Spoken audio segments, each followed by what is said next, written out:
So in this video we'll take a look at the perform effects, and it's really cool, the perform effects. We'll start using the touch strip a bit more.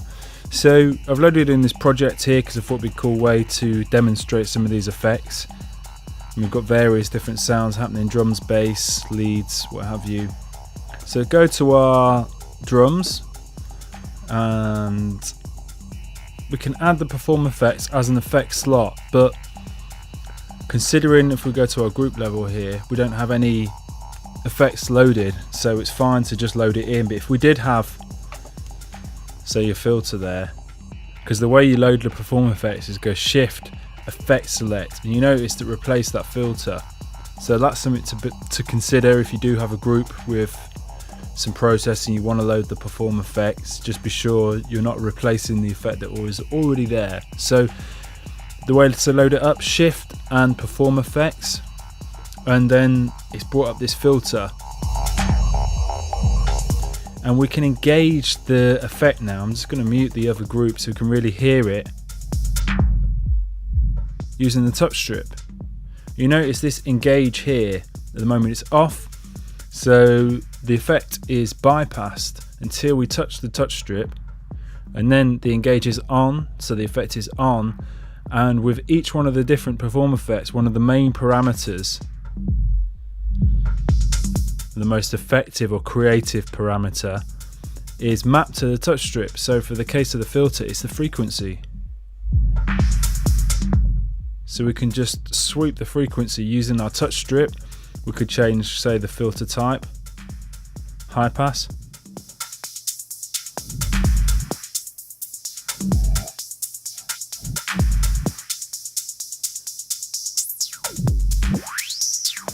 Or we can change the mode of perform effects. So I can go for a burst echo. Again, it's not going to have any effect until I engage the touch strip.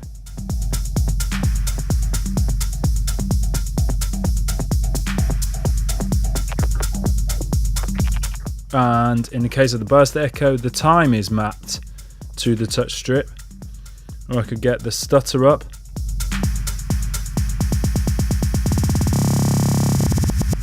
And in this case, the length is mapped to the touch strip. So really powerful effects. We can only add them at group level, so we can't add them at sound level. If you're at sound level and you go shift perform effects, it just adds it at the group level. You can't add it at master level either, and you can only add one perform effects per group, and I think that's just a CPU thing, because they're quite CPU intensive, I guess. So really cool. Let's look at what else we've got in here. The flanger. Let's unmute some of these other sounds in here. Let's go on to our lead here. Let's add a perform effects in here. So shift perform effects, and let's try the reso echo on the lead. And it's mapped, the touch strip is mapped to the frequency, and then we can tweak other parameters as we go.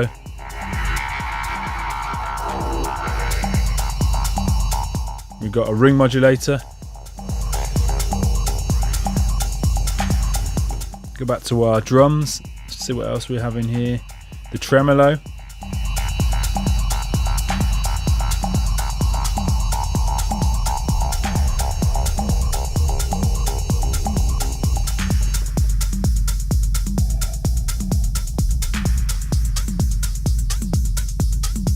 That's more of an effect when you put it on the vary speed or frequency shift.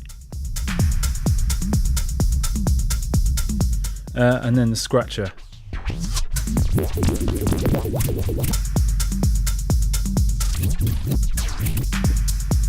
So we can also write in automation for the perform effects the same way as we can any of the effects. So if I went back to the stutter and wanted to write that into the pattern, like either hold down automation and do it,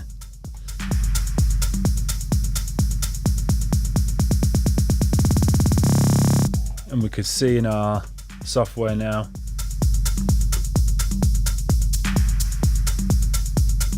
the engage is written in as automation, and this touch strip movement is written in as automation as well. And then whilst we're looping back over, I could actually add some more stuff in, so maybe lock the automation now and write in some pitch automation.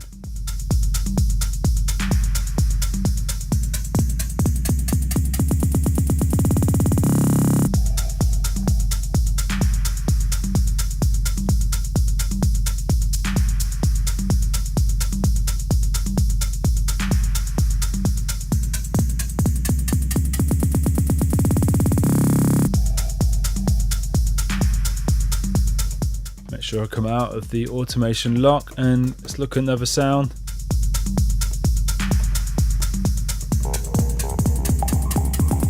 I think the way I've added that automation kind of takes the timing out a little bit, so let's put a different perform effects in there. Now let's try the Reso Echo and try some automation on some of this. Lock the automation.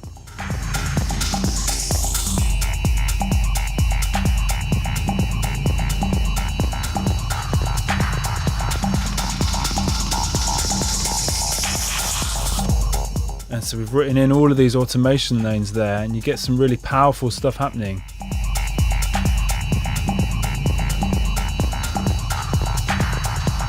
Really creative and engaging using that touch strip, and just very quick and efficient, adding in some perform effects and writing in some automation with them.